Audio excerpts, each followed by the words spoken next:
imagine like a huge blueprint, not for just one building, but for how the whole country runs. Right, the whole system. Everything from, space exploration, the internet you're using right now, Mm-hmm. daily stuff. Even the safety rules for the cars your family drives, air traffic control, Mm-hmm. all that infrastructure. Yeah, it connects to pretty much everything we do. Exactly. Now, what if someone decided, let's make big changes to that blueprint Yeah. and like really, really fast? It's a serious thought. Because those kinds of changes, even ones that seem small on paper, they can ripple out, right? Affecting, well, everything. And air we breathe, local towns. Economic stability, our nation's place on the global stage. Yeah, absolutely. And that's really the heart of what we're diving into today. Our mission here is to unpack H.R. 1.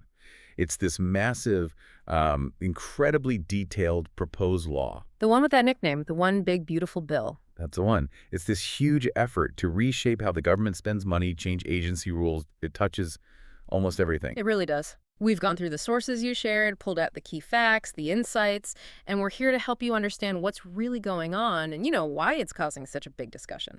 So today we'll start with the what's actually in H.R. 1. What does it try to do? Okay. Then the why. What are the goals its supporters talk about? And what are the big worries the critics are raising? Right. Both sides. And finally, the how. This is super important. The specific way this bill is moving through Congress. That process itself is a huge part of the story and why people are arguing. So we need to understand what supporters want and why others are sounding alarms. Exactly. It's a complex picture. All right, let's peel back the layers then. Let's unpack this big, beautiful bill. Okay, let's start with the big picture view. What is H.R. 1, this one big, beautiful bill, really about at its core, and why is it sparking so much debate right now? Well, at its most basic level, H.R. 1 has one really clear main goal.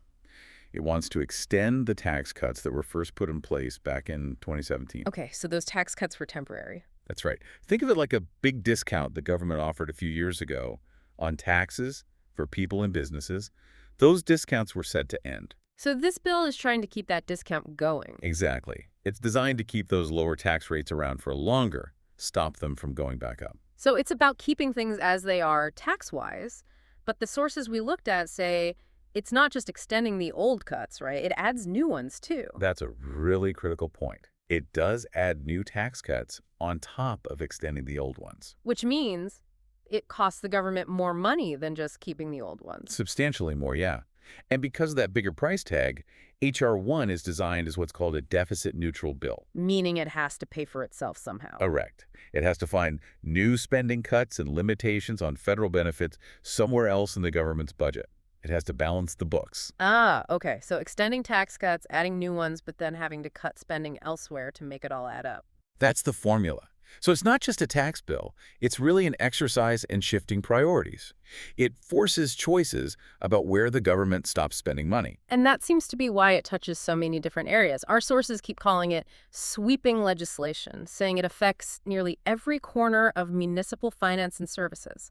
That sounds huge. The scope is massive. It reaches into areas you might not immediately connect to taxes. Like what? Well, we're talking defense spending, NASA and space exploration, telecommunications, the rules for cell service and internet. Infrastructure like roads and bridges. Definitely. Environmental programs are a big one. Yeah.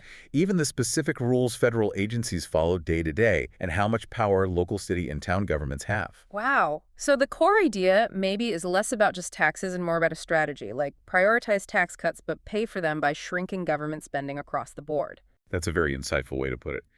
It reflects a specific approach. Reduce taxes and find the savings through spending cuts, rather than looking for other ways to raise money.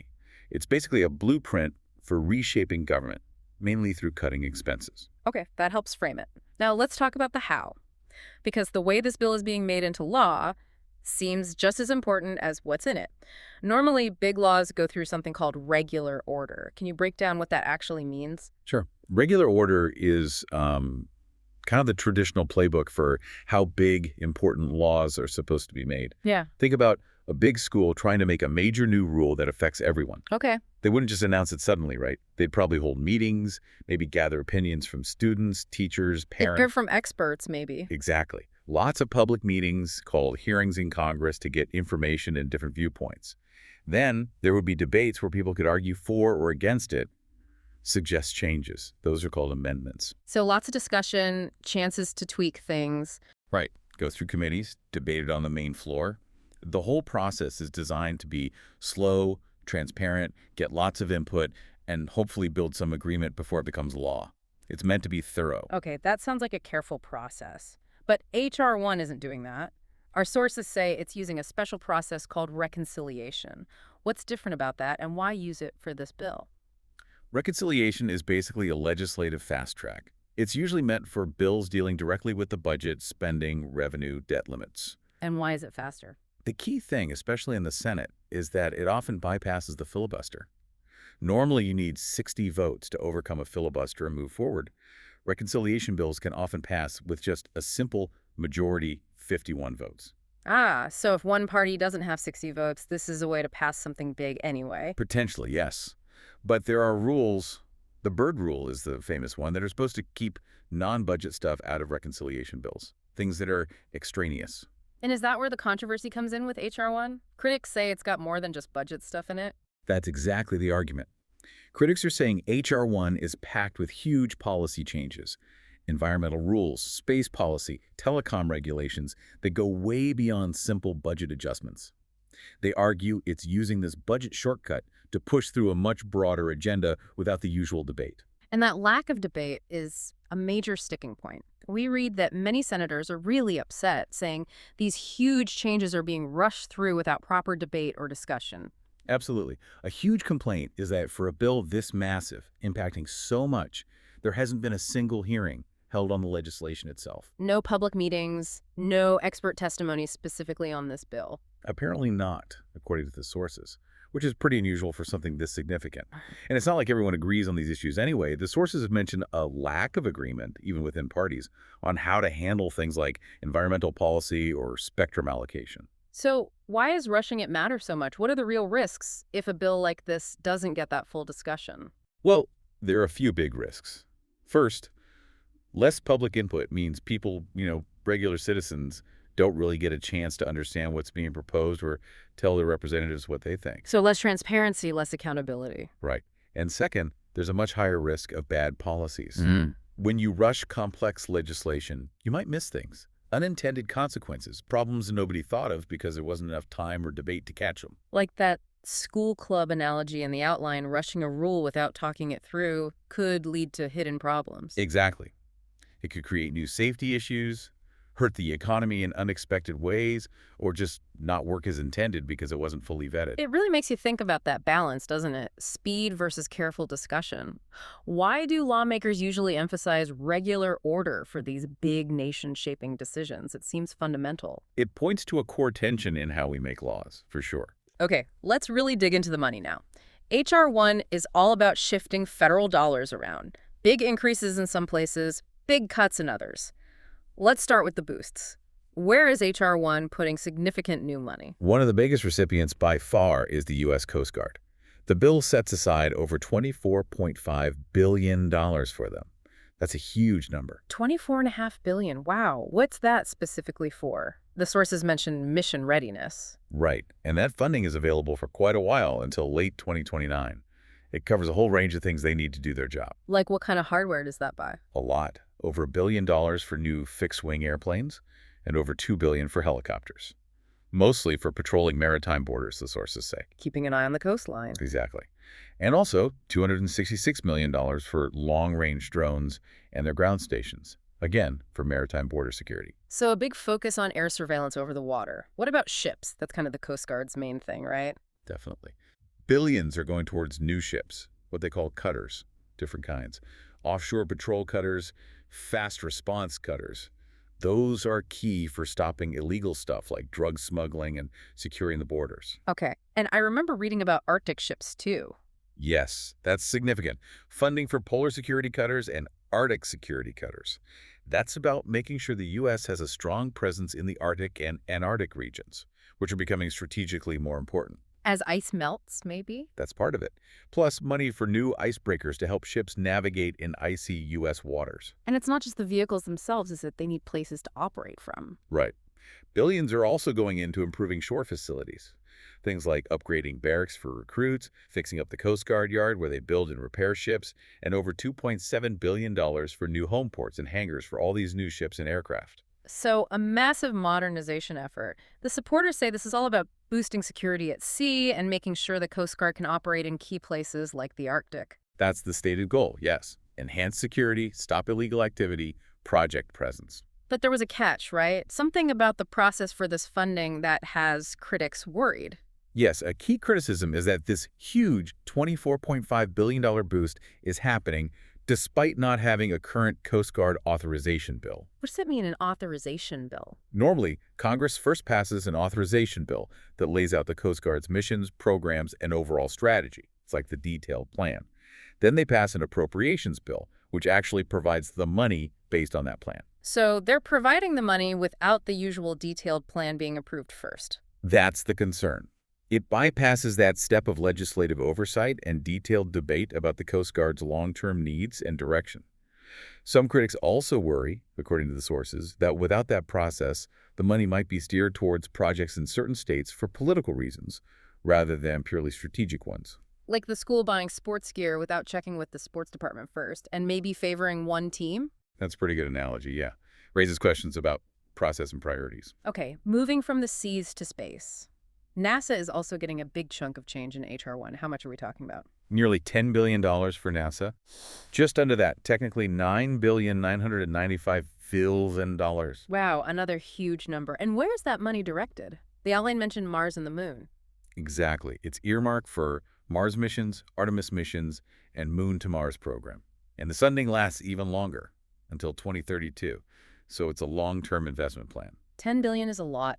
Can you break down some of the specific projects that money is supposed to fund? Sure. About $700 million is for a new high-performance Mars telecommunications orbiter.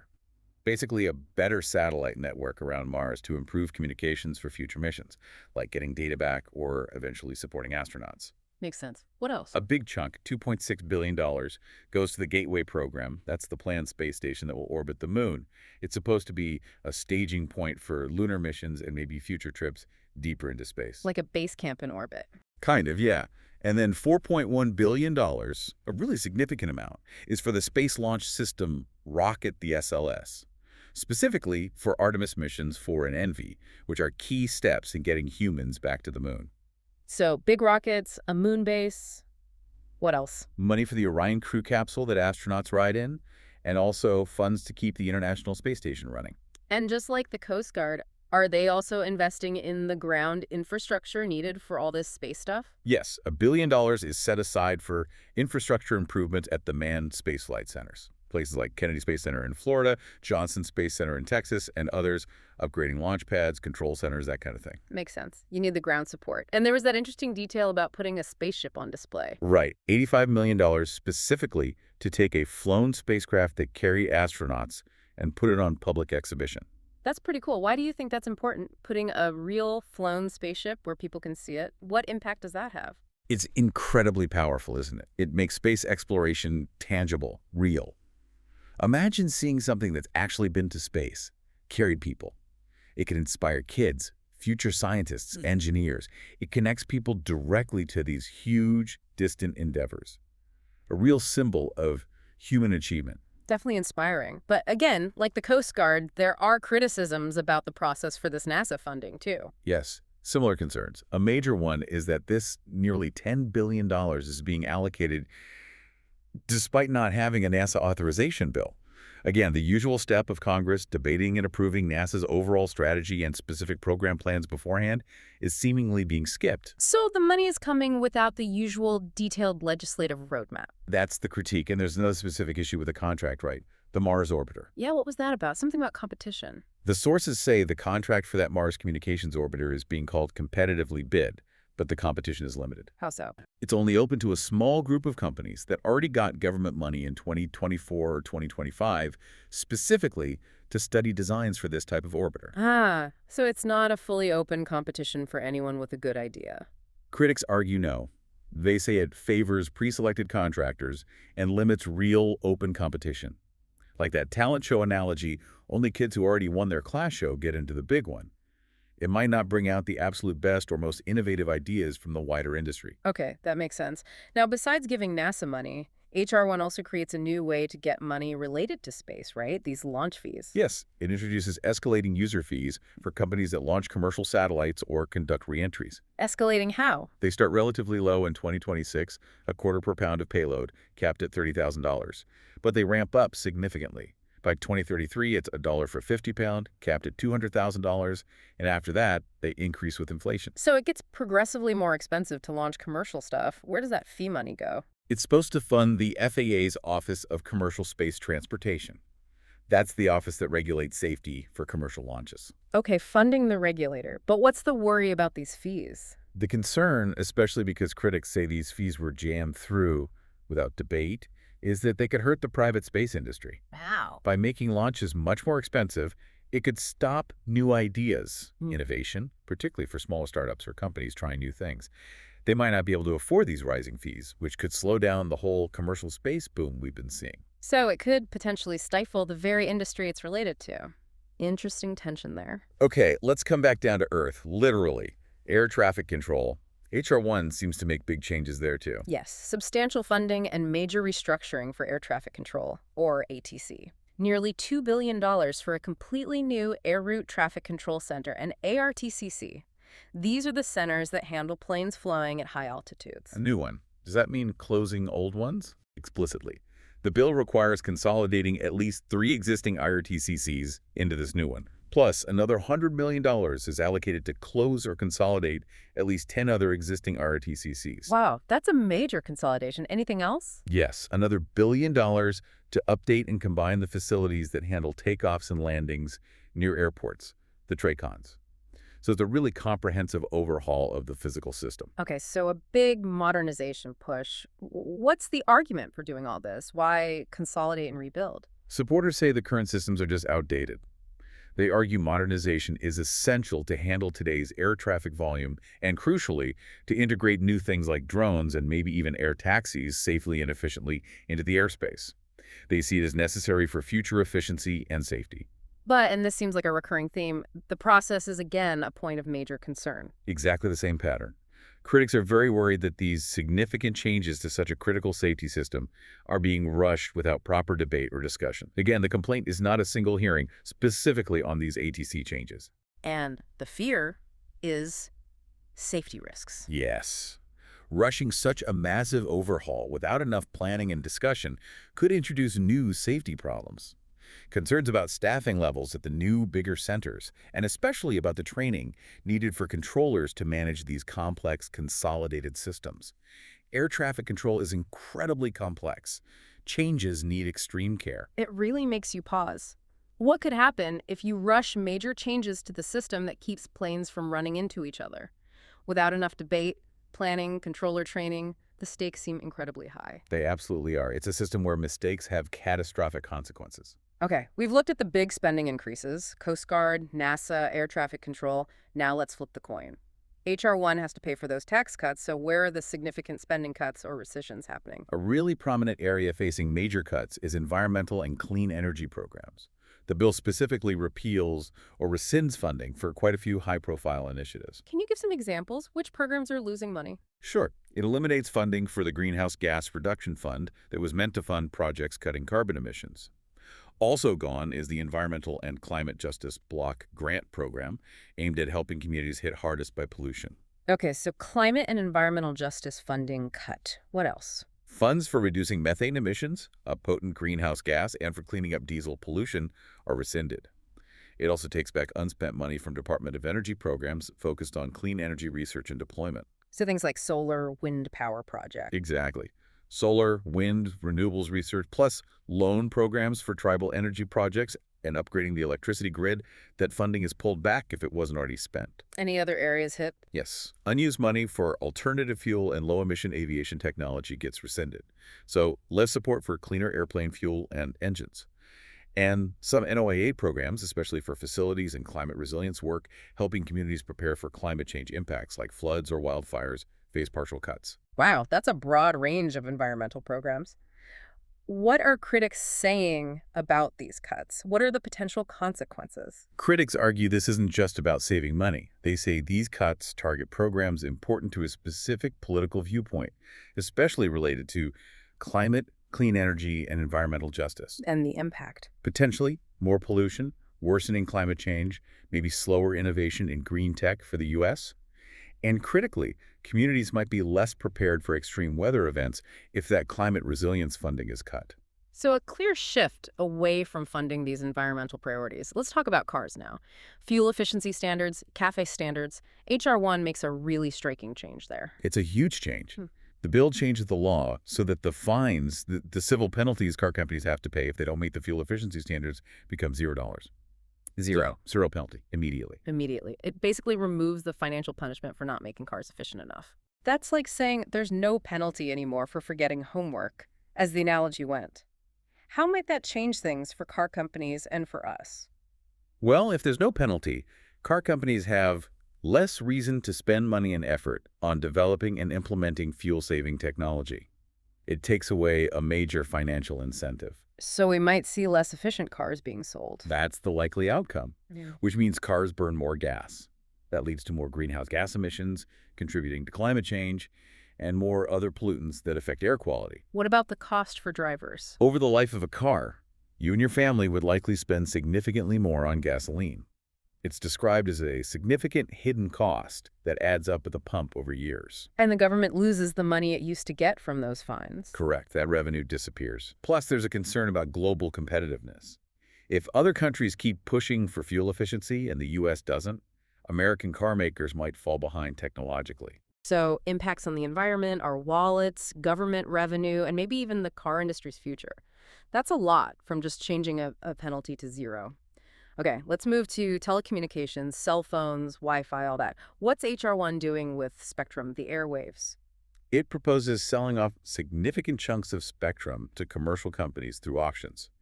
The idea is to raise tens of billions of dollars for the government. Selling off public airwaves for revenue, but there's also a cut in this area too, right? Something about wireless innovation. Yes, and this is really controversial. The bill rescinds takes back $850 million from something called the Public Wireless Supply Chain Innovation Fund. This is also known as the Open RAN Fund. Open RAN, what was that fund for? It was specifically set up to help the U.S. develop and compete globally in new wireless technologies, especially creating alternatives to equipment from companies like China's Huawei. It was seen as a national security and competitiveness initiative. So sell spectrum, but cut funding, meant to boost U.S. tech in that same area. Interesting. And the bill gives the president new power over spectrum, too. It does. It allows the president to stop a proposed spectrum sale if it's deemed necessary to protect the national security. They have to make that call 60 days before the auction. Okay, a national security check. What are the main worries or criticisms about these spectrum changes? A huge concern is safety and security. Critics worry that auctioning off critical defense spectrum or frequencies right next to the ones used by airplane radio altimeters. Altimeters, those tell pilots how high they are, right? Especially for landing. Exactly. Crucial for landing safely, especially in bad weather. The fear is that selling spectrum nearby could interfere with those signals, potentially jeopardizing aviation safety systems and even national security communications. Have there been problems like this before? Yes, the sources mentioned past dangerous interference issues when 5G was rolled out near aviation bands. So critics see this as potentially repeating a known risk and doing it recklessly without enough study or debate. And the cut to that Open RAN fund. That's seen as directly undermining U.S. competitiveness. Critics say it guts funding. We need to compete globally against China and Huawei. Some view the whole package, the risky auctions plus the funding cut, as big giveaways to corporations, without considering the downsides. And again, the process complaint rushed, no debate. That's a constant refrain throughout the criticisms of this bill. It makes you think, how could messing with something invisible like airwaves impact our daily lives if it's not done carefully? Cell service, flying, it seems foundational. Absolutely. It touches everything from basic communication to critical safety systems. It needs very careful handling. Okay, let's shift to universities. HR 1 proposes a big change to how university endowments are taxed. Early dramatic change. Right now, there's a small excise tax on the investment earnings of large private university endowments, about 1.4%. H.R. 1 would dramatically expand this. Oh. It introduces a tiered structure where the tax rate could go up significantly, potentially reaching as high as 21%. From 1.4% to maybe 21%. That's a massive increase. What do universities use endowment money for, and what would this tax hike mean? Endowments are basically long-term savings accounts for universities. The earnings support core functions: scientific research, student financial aid and scholarships, attracting top professors, building and maintaining labs and facilities. So this tax could take away hundreds of millions from those activities. That's the estimate for major research universities. Yes, hundreds of millions of dollars. It could mean less money for cutting-edge research, fewer scholarships for students, maybe making it harder to keep labs up to date or attract the best researchers. Like that analogy of taxing a school's fundraising less money for books or equipment, it could really impact their ability to innovate and educate. That's the concern, yes. It could affect the pipeline of research and skilled graduates. And one last smaller cut mentioned was the Travel Promotion Fund. Right. Annual funding for that, which promotes international tourism to the U.S., gets cut from $100 million down to $20 million. Okay, so big picture on the money. Boosts for Coast Guard, NASA, ATC modernization, cuts for environment, clean energy, the penalty for inefficient cars is gone, big tax hike on university endowments, less funding for Open RAN and travel promotion. It's a major A reshuffling. very major reshuffling of national priorities reflected in the budget. We've covered the spending shifts, and now let's really focus on the how. Not just the fast-track process, but the deeper effects H.R. 1 has on how government works, especially federal agencies. This brings us to that complex legal idea, Chevron deference. Right, Chevron deference. It sounds technical, but it's had a huge practical impact for decades. Basically, think of all the expert agencies in government: EPA for environment, FCC for communications, FDA for food and drugs. The specialists. Exactly. Yeah. Now, sometimes the laws Congress writes for them aren't perfectly clear on every single detail, or maybe the law is old and doesn't address new technology. So there are gray areas in the law. What did Chevron deference say about that? Chevron deference was a Supreme Court principle from 1984. It said that if a law was unclear or ambiguous, the expert agency in charge got to interpret what it meant. And courts generally had to go along with the agency's interpretation as long as it was reasonable. So the experts got to fill in the gaps, and courts mostly stayed out of it if the interpretation wasn't crazy. Pretty much. It gave agencies flexibility to apply old laws to new situations, like the internet, or to make detailed rules based on their scientific or technical expertise. It helped government adapt without Congress having to write a new law for every little thing. Okay, so that was the rule for about 40 years. But the Supreme Court just overturned it, right, in that Looper Bright case? Yes, a huge decision. They overturned Chevron deference. So what's the rule now? Now, if a law is unclear, courts don't have to defer to the agency. Instead, judges will use their own independent judgment to decide what the law means. They can still listen to the agency's view, but they don't have to follow it. Why did the court make such a big change? The main argument was about the separation of powers. The court majority said it's the job of judges, not unelected agency officials, to interpret laws passed by Congress. They felt Chevron gave too much lawmaking power to the executive branch.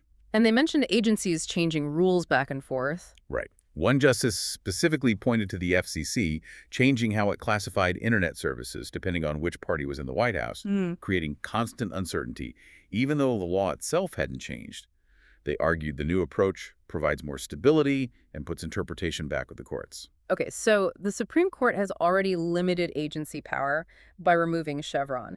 How does H.R. 1, which we know also limits agencies, interact with that? What's the combined effect? It's like a double whammy for agency power. Agencies were already going to have less flexibility because of the Loper decision. Now, H.R. 1 comes along with its own specific, often very strict, limitations on what agencies can do. So much less freedom for agencies overall. Much less. They'll likely need much more specific instructions from Congress to do almost anything significant. If a law isn't crystal clear, or if H.R. 1 puts up a new barrier, agencies might just be stuck. And more lawsuits? Probably. Without Chevron deference, it's much easier to challenge agency rules in court. We could see a flurry of challenges to existing rules, tying agencies up in litigation instead of doing their work. What does this mean for dealing with new problems, like AI or climate change, things that change fast? It could make it much harder for the government to keep up. If agencies need Congress to write super detailed new laws for every development in AI or every climate adaptation strategy, things could move very slowly. Policy could get stuck while technology or problems race ahead. So, a real shift in power away from the expert agencies towards Congress and the courts. Now, H.R. 1 has a specific rule just for the Department of Education that seems quietly important. Yes, a quietly consequential provision. It basically says the Department of Education, the DOE, cannot issue any major new rule or regulation, one that's economically significant, meaning a $100 million impact or more, if that rule would increase a subsidy cost. Even if Congress already gave them the money for that program. Even then, if the rule itself increases the subsidy cost over that threshold, they can't issue it without getting separate, specific congressional authorization for each change. So, even if they have funding for, say, student aid, they can't make a significant rule change to improve the program if it increases the cost, unless Congress votes again on that specific rule. That seems to be the effect. It really limits their ability to adapt or expand programs, even existing ones, without going back to Congress for permission on the details. What are critics saying about that? It sounds very restrictive. They see it as a potential new tool for silent cuts, a way to prevent agencies from fully implementing programs or adapting them to needs, effectively hobbling them. The worry is it could quietly erode the autonomy, not just of DOE, but potentially set a precedent for limiting other science or service agencies too. Like the school admin needing board approval for every tiny detail of financial aid, even if they have the budget. A similar dynamic, yes. It shifts operational control heavily towards the legislative branch, potentially slowing things down significantly. So whether it's the Supreme Court or H.R. 1 itself, the trend seems to be towards agencies having less independent power and needing much more explicit direction from Congress, a really fundamental change in how government might operate. It definitely appears that way, a significant rebalancing. Okay, we've looked at the federal level spending agencies. Let's bring it right down to your community, your state. How might H.R. 1 ripple outwards and affect local government and services? Starting with AI, artificial intelligence. H.R. 1 has a really striking rule about AI.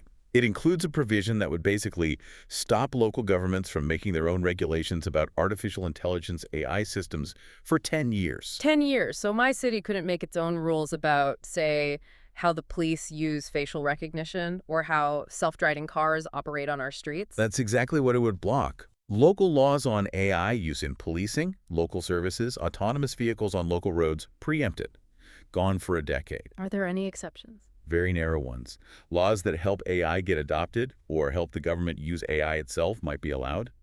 But rules designed to regulate or restrict AI used locally, largely forbidden. What's the criticism of this? Taking power away from local communities seems like a big deal. Critics call it trampling states' rights and local control. Some senators argue it holds federal money for broadband internet hostage. How so? The idea is states might have to choose. Accept this ban on local AI rules to get federal broadband funding, or give up the broadband money to keep their right to regulate AI locally. A tough choice between connectivity and local control over a powerful technology. That's a difficult position. Why is it important, do you think, for local communities to have some say in how tech like AI is used right there where they live?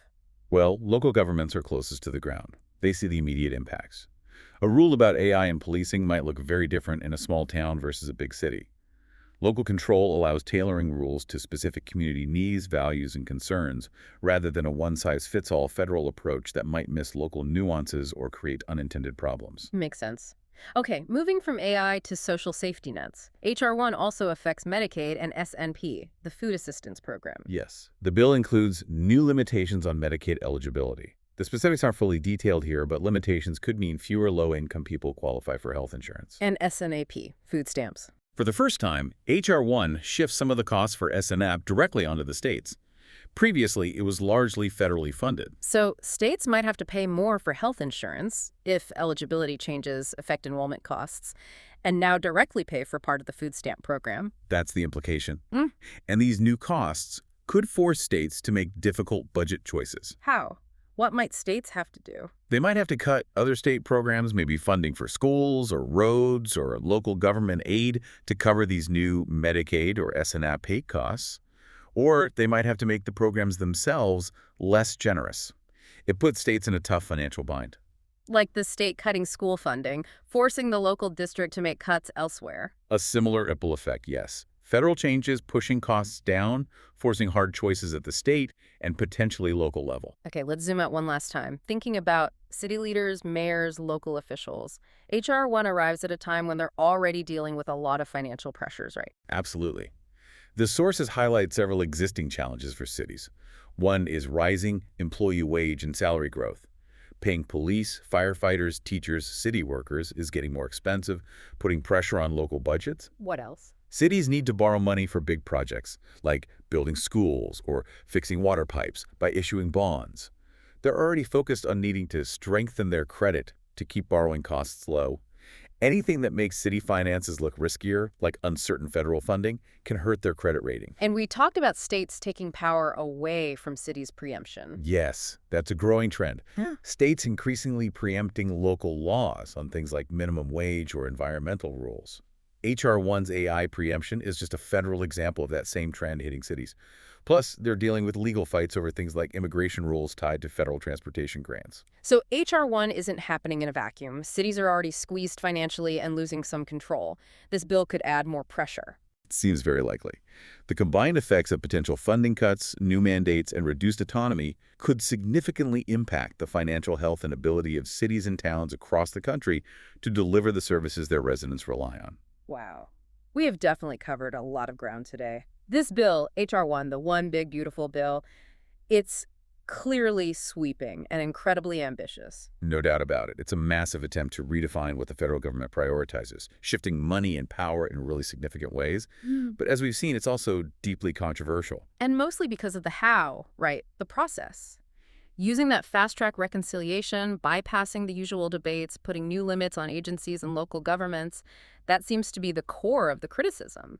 That's certainly a huge part of it. Supporters argue these bold steps are needed to modernize infrastructure, boost security, grow the economy. They see it as decisive action. While critics warn about the dangers, risks to safety, stifling innovation, maybe even damaging the democratic process itself by cutting out debate and scrutiny on such huge changes. Exactly. Two very different views on both the substance and the process. You know, this whole deep dive really highlights a fundamental tension in government, doesn't it? When do you need to act fast and decisively to make big changes? Right. When is speed essential? And when do those same big changes absolutely demand slow, careful public debate to make sure they're right and avoid unintended harm? It's that constant balancing act between efficiency and deliberation. There's rarely an easy answer. So as you think about all this, the future of technology like AI, our environment, your local community's finances, even how safe it is to fly, what balance feels right to you, speed or careful debate? What's one big question this whole discussion raises for you that you'd want to look into more? Definitely a lot to think about long after we finish here. That's our deep dive for today. Thanks for joining us.